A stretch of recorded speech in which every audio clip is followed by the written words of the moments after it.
Bonjour à toutes et à tous. Tout d'abord, on va commencer par remercier la présidente Françoise Després, le conseil d'administration de la CNATP et le secrétaire général pour leur invitation. Donc nous, on est l'IRIS-ST. On va vous présenter ce qu'est l'IRIS-ST. Et l'objectif aujourd'hui avec vous, c'est de vous faire un point sur les actions que l'IRIS-ST a menées en 2017 en collaboration avec la CNATP au profit de vos entreprises artisanales de travaux publics et paysages. Et également de vous solliciter pour nous faire remonter vos besoins sur le terrain en termes d'outils et d'accompagnement. Alors, avant ça, on va peut-être représenter un petit peu l'IRIS-ST, qui nous sommes. On connaît certains d'entre vous, mais peut-être pas tous. Donc Mélanie Beauméa, déjà, je suis la responsable technique de l'IRIS-ST. Et avec moi, il y a l'équipe de l'IRIS-ST, l'équipe féminine, donc Pauline Guano. Très bien. Pauline Guano, du coup chargée de prévention au sein de l'IRIS-ST. Et moi, Clémence Rigaudot, chargée de prévention également.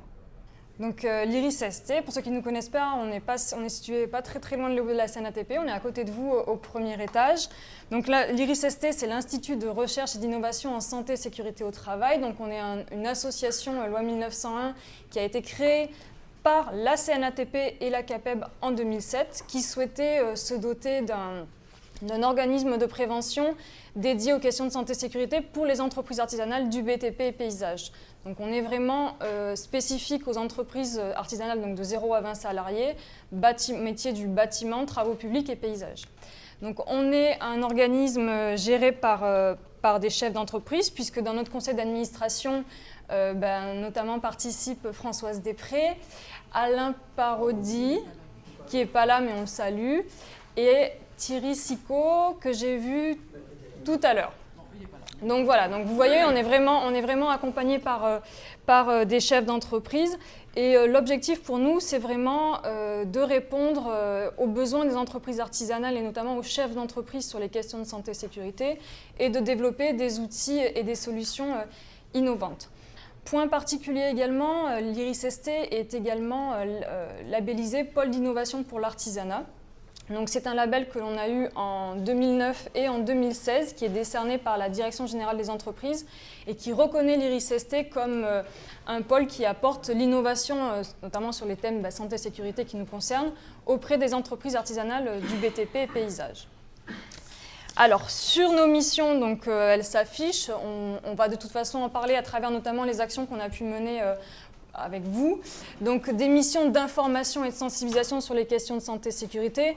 Vous le savez mieux que moi, de par l'organisation et la petite taille des entreprises artisanales, ce n'est pas une tâche qui est forcément facile pour le chef d'entreprise. Dans ces entreprises-là, il n'y a pas de responsable QSE comme dans une grosse boîte.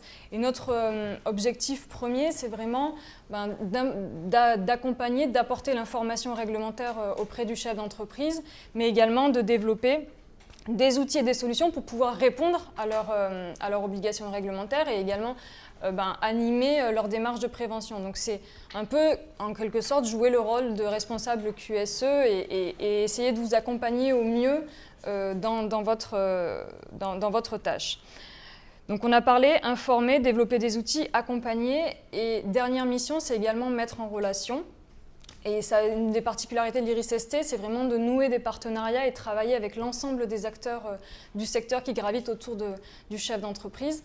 Donc on noue des partenariats, on est partenaire avec l'OPP-BTP que vous devez connaître, l'INRS qui sont des instituts de prévention, mais également, et j'en vois au premier rang des partenaires institutionnels comme Garance, des partenaires industriels, que ce soit des fabricants, des fournisseurs, le Born par exemple, avec qui vous êtes partenaire. Pourquoi ces partenaires, vous me direz-vous? Parce que nous, la difficulté qu'on a, c'est de toucher toutes ces entreprises. Vous êtes très nombreuses et éparpillées sur tout le territoire français. Et il y a une difficulté, c'est d'accompagner au plus près les entreprises artisanales. Et on se dit que tous les acteurs ont un rôle à jouer en matière de prévention. Et on passe à travers notamment les différents réseaux de nos partenaires pour faire passer des messages de prévention. Est-ce que c'est clair pour vous déjà? Oui. Donc vous l'avez compris, l'IRIS-ST, c'est vraiment un outil à votre disposition. Et vous allez voir notamment tout ce qu'on fait avec vous. Alors on passe à une de nos premières missions, notamment cette année. Donc c'est tous nos travaux d'études et de recherche.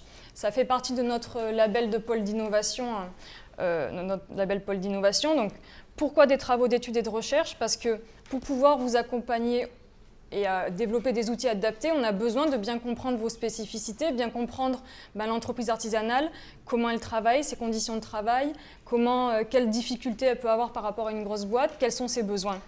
Donc tous ces travaux, c'est vraiment pour nous permettre de mieux connaître l'entreprise artisanale et après pouvoir passer à des actions ciblées. Donc parmi les travaux d'études et de recherche qu'on a pu mener, et pas forcément que sur 2017, mais depuis un certain nombre d'années, on a la sinistralité AT-MP, donc la sinistralité sur les accidents du travail et maladies professionnelles qui concernent les TPE du BTP et paysage. C'est vrai qu'on avait tout le temps des chiffres qui étaient donnés toute taille d'entreprise confondue, et nous on a fait une analyse précise par taille d'entreprise pour voir finalement est-ce que les petites entreprises elles sont autant touchées par les accidents du travail que les grosses boîtes comme on peut l'entendre, quelles sont les causes des accidents. Voilà, c'est une étude et tous ces résultats sont sur notre site internet. La santé et le stress du dirigeant, donc c'est un baromètre, vous devez le connaître, ça s'appelle le baromètre Arti Santé BTP, qui date d'il y a 2-3 ans maintenant. C'est le premier baromètre sur cette thématique-là. Ça vient là du terrain, d'une demande et des retours qu'on pouvait avoir du terrain, des dirigeants qui étaient en difficulté et qui on avait du mal parfois à en parler. Et on a mis en place ce baromètre et qui vraiment a un engouement, puisque à chaque fois sur ce type de baromètre, on a plus de 3000 répondants sur ce genre d'enquête qui en plus est très longue. Donc ça nous permet de mieux connaître les conditions de travail du chef d'entreprise, mais aussi de comprendre quels sont ces facteurs de stress, puisque vous aussi, vous avez témoigné et vous nous avez fait part de certains facteurs de stress.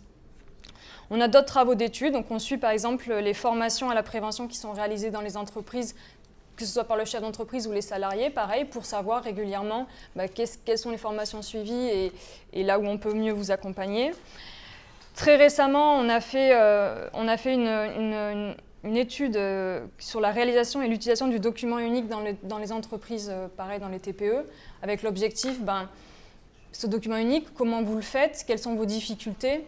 Et pareil, vous allez voir, c'est pour mieux vous accompagner. Et la dernière en date, c'est la culture de prévention dans les TPE du BTP et paysage. Parce que nous, on est convaincus, vous faites plein d'actions en prévention, mais qui ne sont pas forcément formalisées, qui ne s'appellent pas des quarts d'heure sécurité, qui ne s'appellent pas des REX, qui ne s'appellent pas tout ce type d'actions qu'on peut voir dans les grosses boîtes. Mais pour autant, il y a plein de choses qui se font dans les entreprises artisanales et on a envie de le mettre en avant auprès notamment des différents acteurs. L'autre action après, c'est notre action de sensibilisation. Donc pour cela, en fait, l'IRIS-ST a développé différents outils. Tout d'abord, un site internet dédié à la santé et sécurité des artisans du BTP paysage. Vous allez retrouver un certain nombre d'informations et d'outils pour vous accompagner. Alors sur ce site, vous allez notamment avoir des pages dédiées pour vos métiers. Donc il y a les métiers du bâtiment, mais il y a également une page dédiée aux travaux publics et aux paysagistes, où dedans, vous allez avoir les chiffres AT-MP qui concernent votre métier, les différents risques avec activités en lien, les moyens de prévention et les outils de solution. Donc là, c'est vraiment pour avoir un zoom sur les activités, les conditions de travail et les risques de chaque métier. Donc c'est aussi une base d'information et qui permet de bien connaître vos métiers. On retrouve également sur ce site des pages dédiées aux risques professionnels. Vous allez avoir tous les risques professionnels que l'on peut retrouver dans le bâtiment, travaux publics et paysagistes. Donc ça va chute de plein pied, chute de hauteur, l'amiante, les manutentions, ça peut être les conditions climatiques. Et là, à chaque fois, c'est faire un zoom sur les activités en lien avec ces risques, les obligations du chef d'entreprise pour chacun de ces risques en termes d'information, de formation, de mesures de prévention à mettre en place et également des bonnes pratiques de prévention à travers des outils. Est-ce qu'il y en a qui connaissent quand même et qui utilisent? Là, je veux voir que des oui. Oui, voilà, merci. Donc voilà, ça c'est fait également en lien avec les professionnels. Et je laisse la parole à Pauline qui va dérouler la suite. Donc nous avons, comme je disais, donc, les mémos, donc notre collection de mémos, comme disait Mélanie, vous devez sûrement connaître. Donc nous avons des sujets assez transverses qui peuvent concerner différents corps de métier. Donc pour vous, par exemple, les camions bennes, tout ce qui est remorque utilitaire. Et là, nous avons un nouveau mémo qui est sorti il y a 2 semaines, donc c'est les engins de chantier. Et après, nous avons vraiment des mémos spécifiques au cœur de métier, donc par exemple pour les TP et pour les paysagistes. Donc ça va être par exemple tout ce qui est produits phytosanitaires ou les contraintes physiques que nous adoptons pour les TP et pour les paysagistes. Donc ces mémos, vous pouvez les retrouver sur notre site internet. Donc ils sont tous accès en libre téléchargement et gratuitement. Et vous pouvez également nous faire des demandes pour en avoir en version papier. Et vous les trouvez également disponibles sur notre application smartphone. Donc après, au niveau des nouveaux mémos pour cette année 2017, donc il y a différents sujets, par exemple la coactivité, on refait tout ce qui est échafaudage, tout ce qui est moyen de petite hauteur, donc les pirs, les escabeaux, les échelles, et un sujet particulièrement, donc les permis poids lourds. Donc alors ce mémo, du coup, était dû lors de votre congrès annuel de la CNATP, où vous avez eu un certain nombre d'échanges dessus et certaines problématiques qui sont remontées. Donc par exemple, au niveau des permis poids lourds, quel permis poids lourd avoir en fonction du camion que vous conduisez, et si vous attelez une remorque, est-ce qu'il est toujours valide ou quel permis avoir? Et aussi tout ce qui est question de surcharge. Apparemment, quand vous chargez votre camion, savoir quel poids vous pouvez le charger. Donc pour ça, en fait, on s'est appuyé sur les artisans pour voir si le mémo répondait à vos problématiques. On s'est également appuyé auprès de l'OPP-BTP, la sécurité routière, pour essayer de faire un mémo qui répondait du coup à ces questions. Donc dans ce mémo, vous allez retrouver tout ce qui est droits et obligations du chef d'entreprise de manière très générale. Par exemple, le fait de pouvoir demander, de vérifier la validité du permis de conduire de vos salariés sans demander le nombre de points qu'il peut avoir. Après, vous allez avoir tout ce qui est règles de sécurité. Donc vous avez tout ce qui est visite médicale, les limitations de vitesse spécifiques aux poids lourds et des bonnes pratiques sur l'arrimage. On fait quelques rappels.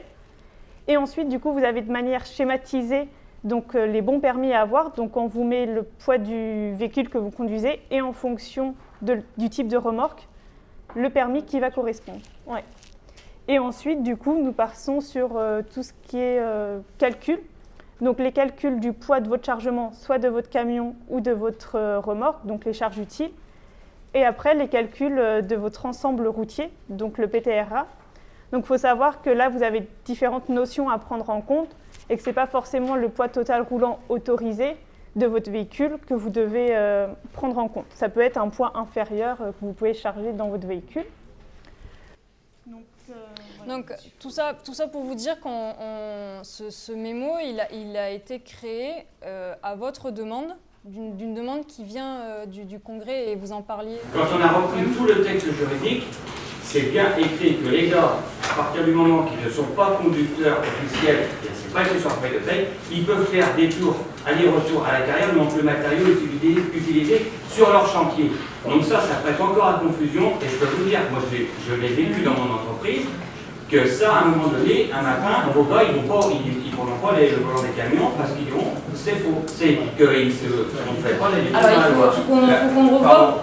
Juste la vraie différence, c'est est-ce que c'est du transport au compte propre ou d'autres. Ça n'est pas pris en compte et la différence, elle est toute là. C'est ça.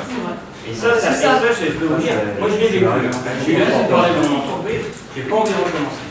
Donc après, du coup, on propose d'autres outils également sur notre site internet, donc des bases, des documents déjà prêts à l'emploi que vous pouvez télécharger sur notre site, et du coup, après que vous pouvez vous approprier pour votre entreprise en mettant votre logo ou autre. Donc en fait, il y a un certain nombre de modèles de documents, par exemple les documents uniques, le PPSPS ou les plans de prévention, sont des documents qui n'ont pas forcément de trame dite formalisée, donc nous on vous en propose. Et le but, c'est de toujours vous faciliter le travail et que vous ayez un certain nombre de documents à disposition. Donc vous avez des modèles de documents et vous avez également, après vous verrez du coup tout ce qui est suivi de formation. Donc par exemple, on vous propose des lettres prédéfinies pour les autorisations, tout ce qui est habilitation électrique, autorisation de conduite, et tout ça, donc, ils sont accessibles sur notre site internet gratuitement et en libre téléchargement. Et donc le but, c'est vraiment de vous aider et que vous puissiez répondre à vos obligations réglementaires en termes de santé et sécurité. Et du coup, que vous ayez ces documents prêts à l'emploi. Et pour vous, c'est un gain de temps quand même que vous ayez déjà cette trame à votre disposition. Tous ces outils, donc, on vous les présente aujourd'hui. L'intérêt, c'est surtout de le redescendre au niveau des départements et de le diffuser au maximum. Et la dernière étape, maintenant qu'on en a beaucoup parlé, c'est un peu de vous laisser la parole et on va pas manger tout de suite. Et à Pascal aussi, nous on est très ouvertes. Non, non, non, pas du tout. À tout le monde est invité à prendre la parole. Non, l'idée, vous l'aurez bien compris, c'est que nous, on travaille sur la base de vos besoins et de vos attentes. Et là, on en profite, vous êtes tous là aujourd'hui devant nous. On a un certain nombre de sujets en stock, mais peut-être que vous avez des besoins spécifiques à nous faire remonter en termes d'accompagnement sur des sujets spécifiques. Est-ce qu'il y a des sujets qu'on n'a pas encore traités ou qui vont venir ? Pascal, alors, eh ben là, il faut prendre la parole, là. Bon, mais alors, pour la prochaine fois, est-ce qu'il y a des besoins qu'on n'a pas encore traités ? Je l'ai dit tout à l'heure, oui. Le texte que vous avez mis, qui porte la confusion, j'y peux rien. Quand on reprend le texte de loi, il est moins à confusion que ce que vous avez fait. Parce qu'il y a un texte comme ça qui avait été mis, et oui, il y avait une note de service qui était passée, qui portait la confusion. Je peux vous dire que ça me fait un beau bordel dans ma propre entreprise. Après, on a tout recadré avec Olivier, on a passé du temps pour trouver tout ce qu'il fallait comme texte. Voilà, est-ce que vous avez des besoins, des choses comme ça? Au-delà de la notion de permis de construire, on est souvent questionné, c'est souvent, les TP ont souvent dans la prolongation, sur toute la réglementation sur les transports convois exceptionnels. Toute la réglementation, toutes les autorisations, toutes les démarches à faire par rapport au transport des engins. C'est dans le prolongement du permis. De celui-là. Ouais. Tout ce qui est convoi exceptionnel. Convoi exceptionnel, parce que les qui conduisent le transport des engins, ils ont des... Je ne sais pas si vous avez abordé le sujet aussi concernant la FIMI.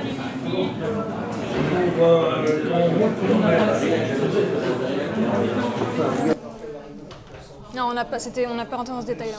Il faudrait peut-être le voir aussi, parce que moi aussi j'ai des problèmes avec l'entreprise, dans mon entreprise. D'accord. Le gars, il doit passer la FIMO, mais en fin de compte, il roule pour moi-même. Oui, oui. Il roule, c'est-à-dire qu'en fin de compte, Ça rejoint, ouais.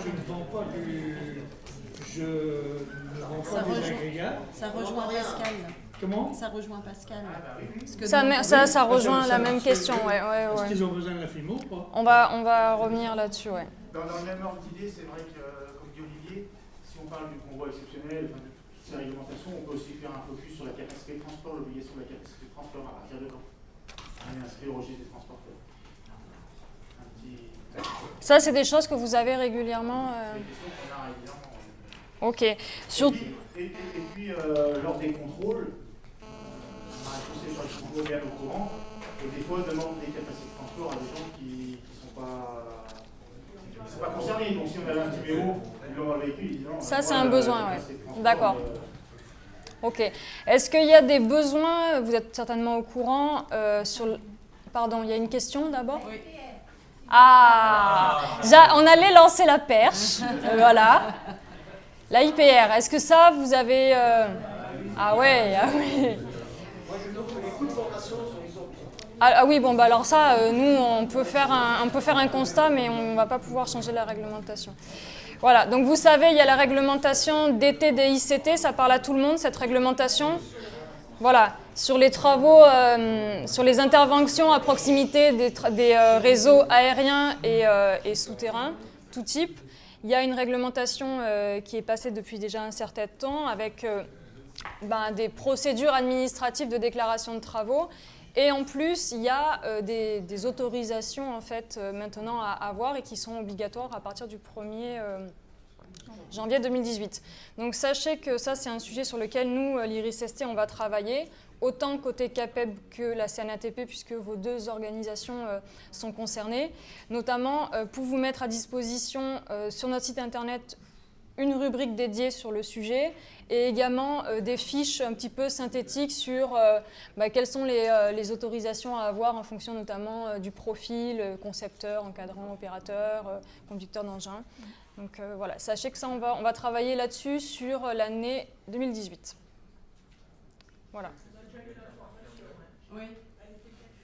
Merci. Oui. On peut revenir en même temps là, pour élargir sur les DT et les DICT aussi. Faire un oui. rappel, quand, où, comment, qui est concerné. Ouais. Parce que bon, il y a ceux qui le font régulièrement, puis il y a ceux qui sont concernés une fois, et pour eux, c'est la misère totale, quoi. Ouais, exactement. Les chantiers concernés. Voilà, et puis où se renseigner, les versions papier, les versions internet, les sites où on peut les avoir. Enfin, voilà. Donc l'idée, ce serait peut-être de travailler sur une information synthétique, sur notamment cette démarche qui, faut le reconnaître un peu, hein, qui est lourde, mais qui est ce qu'elle est, et travailler sur une sorte de fil conducteur pour permettre au chef d'entreprise de très rapidement de savoir ce qu'il a à faire et les différentes étapes. Donc ça, c'est noté. Y a-t-il d'autres demandes?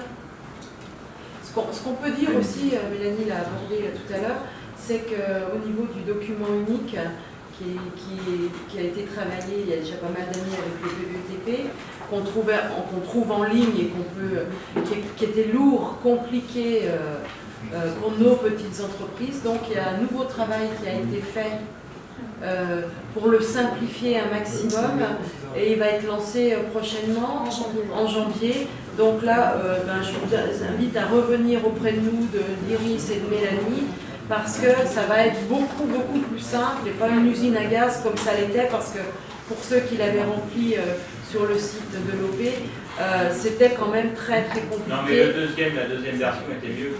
Oui, mais là ça va encore être plus simple. La deuxième version. Je suis pour rien. Mais enfin, il ne faut pas être comme ça.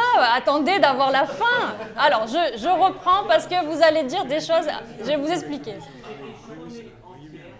C'est des journées entières. On part en formation et on apprend un an après, ce sera plus simple. Alors, mais Pascal, j'ai la réponse aujourd'hui pour vous, 15 novembre 2017.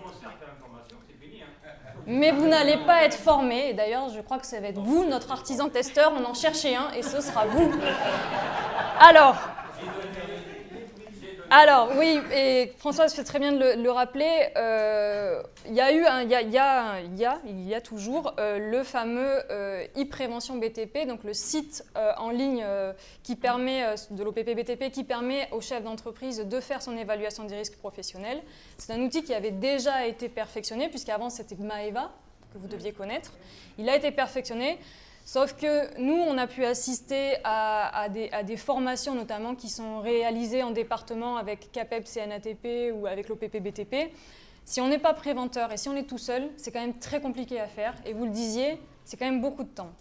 Donc nous, on a fait un certain nombre de remontées, notamment avec la CAPEB, avec la CNATP, puisqu'il y a des artisans qui ont testé en aveugle et on a pu constater les difficultés. On a fait remonter ça à l'OPP BTP et aujourd'hui l'OPP BTP a travaillé sur un outil encore simplifié, c'est pas vraiment simplifié, mais un outil encore plus adapté pour les TPE du bâtiment qui prendra en compte les évaluations qui ont déjà été faites sur l'ancien outil. On ne va pas demander aux chefs d'entreprise de tout refaire s'ils ont déjà fait sur votre ancien outil. Donc Pascal, voilà la réponse, c'est pour vous, ça sera bien pris en compte. Simplement, aujourd'hui, ce qu'on constate, c'est qu'il y a un certain nombre d'entreprises qui n'ont toujours pas passé le cap, qui n'ont toujours pas fait même leur première évaluation des risques professionnels. Et c'est ces entreprises-là aussi qu'on veut toucher et leur permettre de faire une première étape, c'est par exemple, je suis entreprise de TP, avant de traiter tous les risques professionnels qu'on peut avoir et qui sont très variés, c'est peut-être d'en traiter 5, les 5 principaux pour mon métier. Je fais ça la première année, c'est une première marche, c'est un premier pied à l'étrier et la deuxième année, je passe sur l'outil qui est aujourd'hui disponible et je vais un peu plus loin. Ils ont joué le jeu, ils ont bien écouté les attentes de la CNATP et de la CAPEB. Donc, ça sortira en janvier 2018. Là, c'est en phase de test et d'ailleurs, on recherche des entreprises testeuses. Dans le même jus, référentiel métier contre pénibilité. Oui. Est-ce qu'au niveau CNATP, ça avance pour les TP et les paysagistes, les nouvelles normes, puisqu'on va quand même finir par y passer, oui. Si ça a été un peu oui. Alors hier, j'étais au comité technique national de la MSA, c'est un sujet qui a été abordé. Alors ce qui fait plaisir, c'est quand on en parle à la MSA, ils ne sont pas plus avancés que nous. Donc, parce qu'hier, moi je l'ai posé la question, j'ai dit maintenant on a besoin, le temps il se rétrécit, il se raccourcit, que fait-on ? Et ben, j'ai pas de réponse. Et pourtant, j'étais au siège de la MSA dans les comités techniques nationaux.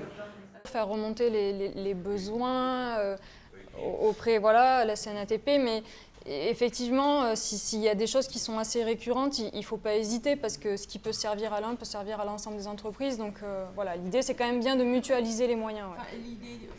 La question qu'a posée Nicolas, elle peut peut-être aussi être traitée par... Alors, il y a deux choses, j'entends sur la pénibilité, il y a les référentiels. Et là, ça, c'est nous, on ne fait pas partie des groupes de rédaction, notamment sur le bâtiment, on a suivi ça de loin. Le référentiel, il est à l'état il est fait, mais si vous voulez, il n'y a rien qui sort. Paysagiste, il y en a un qui est sorti. Voilà, nous, ça, c'est quelque part, c'est politique. On n'a pas notre mot à dire, j'allais dire, là-dedans. Par contre, nous, c'est vous accompagner sur les bonnes pratiques de prévention. Donc là, c'est des sujets qui ont été traités notamment dans les mémos travaux publics et paysagistes sur les contraintes physiques. Mais effectivement, quand il y aura notamment tous les textes de loi qui seront sortis, notamment sur les facteurs de risque qui ont été écartés, là, il faudra que nous, on ait un travail aussi d'information. Mais en fait, l'information, pour l'instant, on ne l'a pas. Donc, mais on est vraiment, on est embêté parce qu'on a le même sujet sur le bâtiment et pour l'instant, on est un peu en stand-by, quoi.